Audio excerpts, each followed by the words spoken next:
The Tatum game winner was certainly a great play, but you can't forget about the defensive stand right before it all. You see swarming Kyrie and then Tatum forcing Durant into an extremely difficult three. That leads us into carrying the load presented by the Chevy Silverado. Durant was a pain for the Celtics during the regular season, but yesterday the defense held him to just 23 points on 9 for 24 shooting. Durant also committed 6 turnovers. That leads us into our deep dive tonight as we bring in our Celtics insider, Chris Forsberg, along with Celtics legend, Cedric Maxwell. Forsberg, I want to ask you first about this defense on Durant.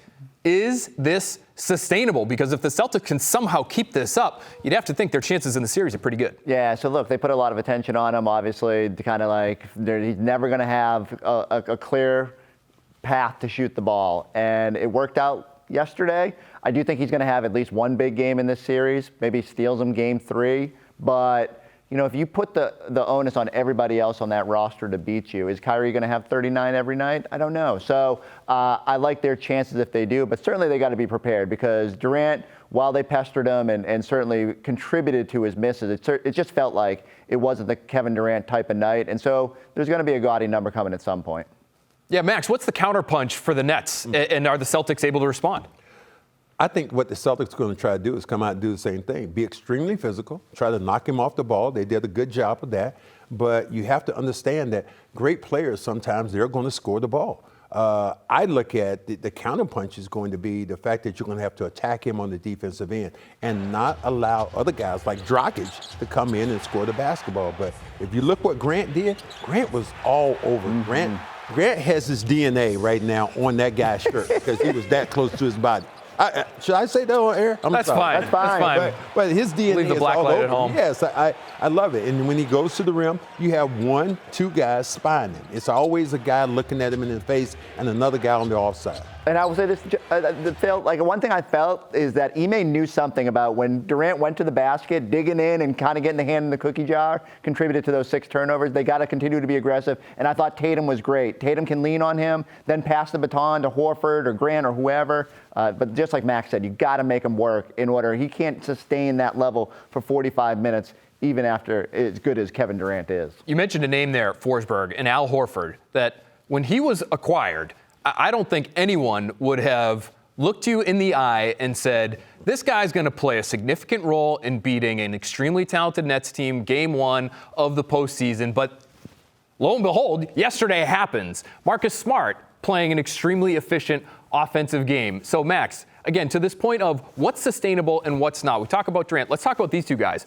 Is this sustainable moving forward? Can you lean on Al Horford and Marcus Smart to be 20-point guys for the foreseeable future here? I don't think you're looking at Al to be a 20-point guy, but you want to have him, if he gets into the teens, he's able to knock down shots, extend the floor, make it easy for Tatum. I think you look at Marcus Smart as a facilitator. He's still doing that really well. And you think a couple of years ago, that last shot of the game, Marcus Smart shoots that ball. He doesn't pass it. Oh, yeah. And he was able to get that ball to Tatum, and it was great movement. So that part, I think, is very sustainable, that thing happening.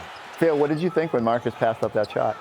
I thought, boy, the culmination of 5 months of real growth, Forsberg. This is what the Marcus Smart critics have been clamoring for years, is assume that you are not necessarily the most capable offensive player on your own team. Spread the ball, do what you do well, be a playmaker. That's everything we wanted in one play right there, wasn't it? Yeah, and what I loved most was that 5 different people touched that ball on the way to scoring that basket. It's just something the Celtics haven't done all year. But to your point about like role players, I thought the Celtics role players didn't play particularly well. Derek White included, stepping out of bounds late, just didn't have it. You know, Grant didn't knock down a lot of shots. I think that second group can be even better, and sort of that third quarter where they let their foot off the gas a little bit at the end, maybe they can sustain that and push that lead to 20. So as much as people are focusing on, oh, Durant's got to be better, I think the Celtics can be even better. They missed 12 shots at the rim yesterday. There's another level for the Celtics to go up to as well. So I'm super confident in what I've seen from this group because I do not think Celtics played a perfect game, and yet 10 times out of 10 during the regular season, they lose that game. They find a way to win,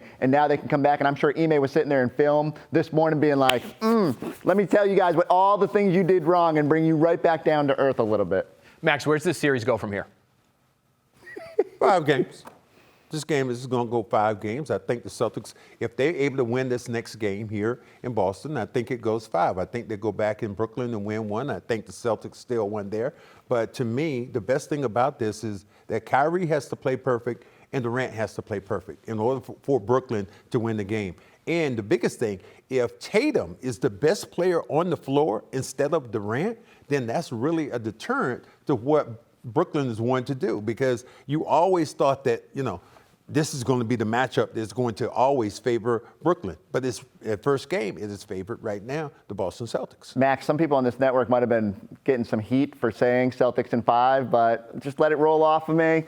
And I think you saw it. Like, if the Nets are not, if the Celtics are able to steal game 2, are the Nets going to win 4 out of 5 with the possibility that Rob Williams could be back on the court for those later games in the series? I just don't see that consistency from this Nets team. The Celtics still have to go up a level and play a little bit more crisp than they did, but I'm even more bullish on what Boston will do in this series based on what we saw yesterday. Absolutely. I think that is going to be the case when you think about those other guys coming off the bench.